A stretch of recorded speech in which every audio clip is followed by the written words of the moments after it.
My name is Sandra Russell, and I am 41 years old. I have been a wife, a homemaker, a partner, a peacekeeper, and for the last 2 years of my marriage, a ghost living inside a house that no longer recognized me. I want to tell you about the afternoon my husband slid divorce papers across our kitchen table while his mother sat 3 feet away, watching me with the patient stillness of someone who had already won. I want to tell you about the way he looked at me, not with anger, but with something worse. Exhaustion. Like he had already said goodbye 100 times in his head before he ever said it out loud.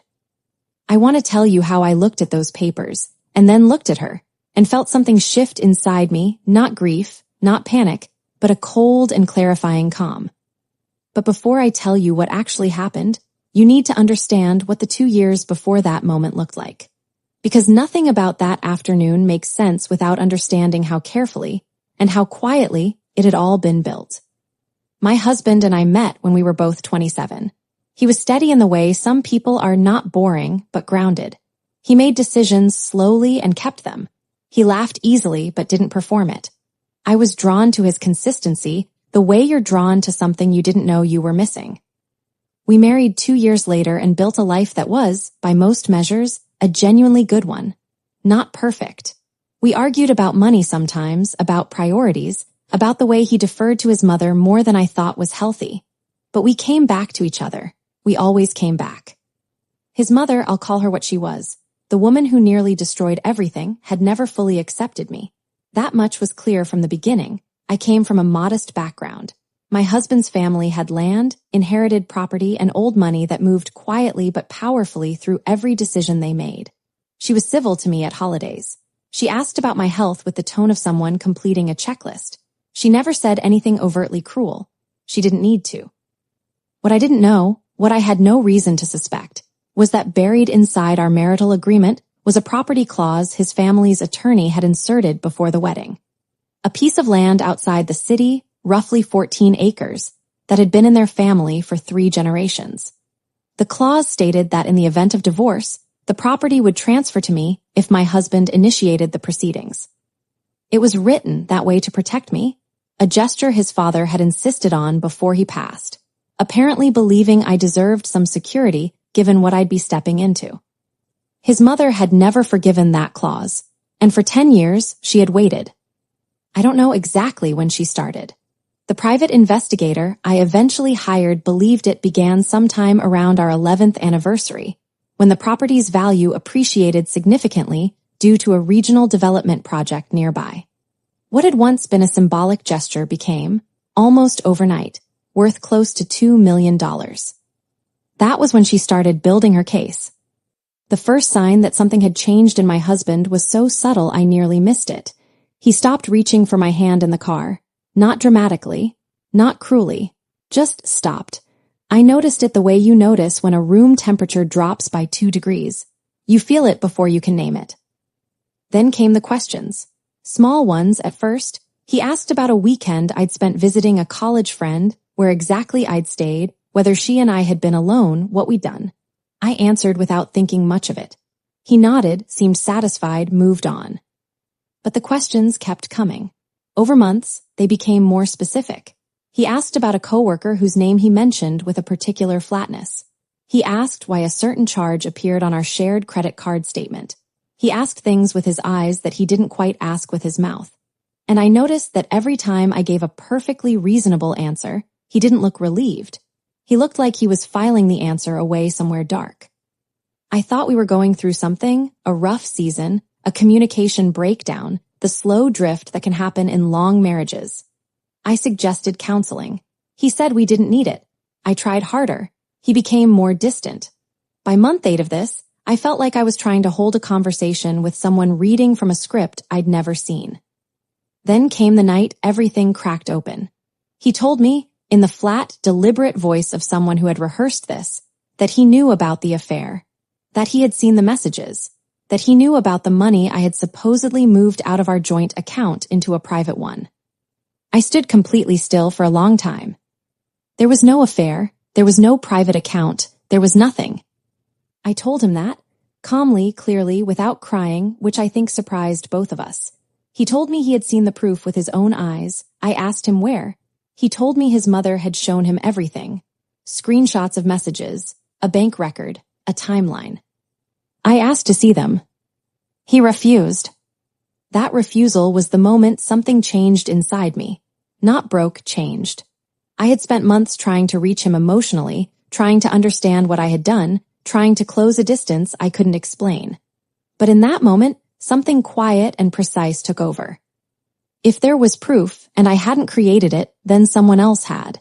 And if someone had manufactured evidence against me, there would be a trail. I didn't yell, I didn't cry. I told him I needed a few days to process, and I went upstairs. And the next morning, I made 2 phone calls. The first was to a private investigator. The second was to a forensic accountant. I want to be clear about something. I was not calm because I was cold. I was calm because I had decided to stop trying to save my marriage emotionally and start trying to understand it logically. The grief was still there. It lived in my chest like something with weight. But I had learned, somewhere in those long months of confusion, that emotion without information is just suffering. I wanted information. What followed was 6 months of the most methodical work I have ever done in my life. The forensic accountant found no private account. There was no money moved, no transfers, nothing hidden. What she did find, when I gave her access to our full financial history, was a document, a single bank record that had been sent to my husband that had been altered. The account number was real. The name on it was mine. But the transaction history had been fabricated. Whoever created it had used a real document as a template and changed the figures. The private investigator was the one who connected the rest of it.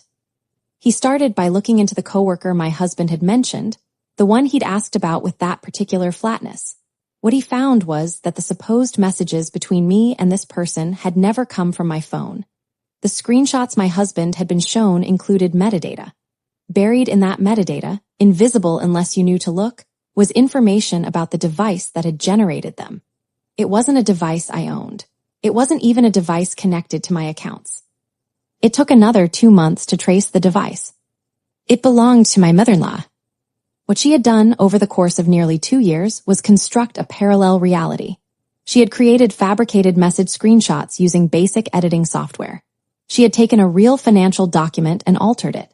She had fed these things to her son gradually, not all at once, which would have raised suspicion, but in pieces, spaced out, each one seemingly confirming the last. She had played him like someone who understood exactly how his mind worked. And she had. She was his mother. She had 30 years of practice. The property clause was the center of everything. Under its terms, the land transferred to me only if he initiated the divorce. Her entire strategy had been designed to make him believe, genuinely believe, that he had no choice. She had never needed him to be cruel. She had just needed him to be convinced. The morning of the kitchen table, I already had everything. The full investigative report, the forensic accounting summary, the metadata analysis, a letter from a digital forensics expert confirming the device origin of the fabricated screenshots. I had organized it all into a binder the night before, sitting alone at the dining room table while the house was quiet. I brought it with me downstairs. When he slid the divorce papers toward me, his mother was watching with a stillness that now made complete sense. She had waited for this for years. She believed she had one. I looked at the papers. I looked at him. And then I looked at her, not with anger, not with triumph, but with the steady gaze of someone who had already finished the thing she came to do. I told him I wasn't going to sign. Not yet. I told him there was something he needed to see first, and I set the binder on the table between them. I didn't narrate it for him. I just asked him to read. I have thought many times about what it must have felt like to be him in those minutes. To sit across from your wife, a woman you had spent 2 years slowly hardening yourself against, 2 years building the emotional callus you'd need to leave her, and watch the entire architecture of your certainty collapse page by page. The fabricated messages, the altered document, the metadata, the device registration. His mother's name tied to all of it in ink and data that could not be misread. He didn't speak for a long time. His mother tried to say something. He held up one hand without looking at her, and she stopped. When he finally looked up, his eyes were the eyes of someone in genuine shock, not the shock of surprise, but the shock of a person who realizes that the grief they have been carrying was never theirs to carry. That it was handed to them. That someone they loved had used their love as a tool. He looked at his mother and asked her one question. He asked her if it was true. She didn't answer, and in that silence he had his answer. The divorce proceedings that followed were not the ones she had engineered. He did not initiate them. I did, which, under the property clause, meant the land remained with his family. I made that choice deliberately, and I want to explain why. I did not want the land. I never had. I wanted my marriage back, and when it became clear that too much had fractured to rebuild fully, I wanted to leave with my integrity intact. What I refused to do was let her believe, even for a moment, that her scheme had worked in any version of the outcome. My husband and I have spent the last year in something that doesn't have a clean name. Not reconciliation, exactly. Not complete separation either. We talk. We are careful with each other. He has carried an enormous amount of guilt, and I have had to decide, over and over, how much of that I'm willing to absorb alongside my own grief. His mother lost more than she calculated. The family attorney reviewed the marital agreement and found that her manipulation, once documented, constituted tortious interference with a legal contract. She is currently facing a civil case that has nothing to do with land and everything to do with what she actually did. I have been asked, more times than I can count, whether I hate her. The honest answer is that I don't have the energy for hatred. What I feel when I think about her is something closer to a deep and particular sadness. Not for myself, I survived this, and I came out of it knowing things about my own strength that I might never have learned otherwise. The sadness is for her son.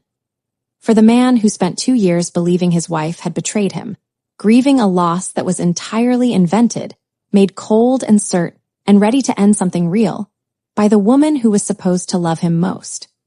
She didn't just try to take property from me, she took 2 years of his life. 2 years of a marriage that, with all its ordinary flaws, had been real. She fed him a fiction and watched him live inside it, and she called that protecting her family. What I know now, that I didn't know when I was standing at the beginning of those 2 lost years, is that the truth doesn't always announce itself.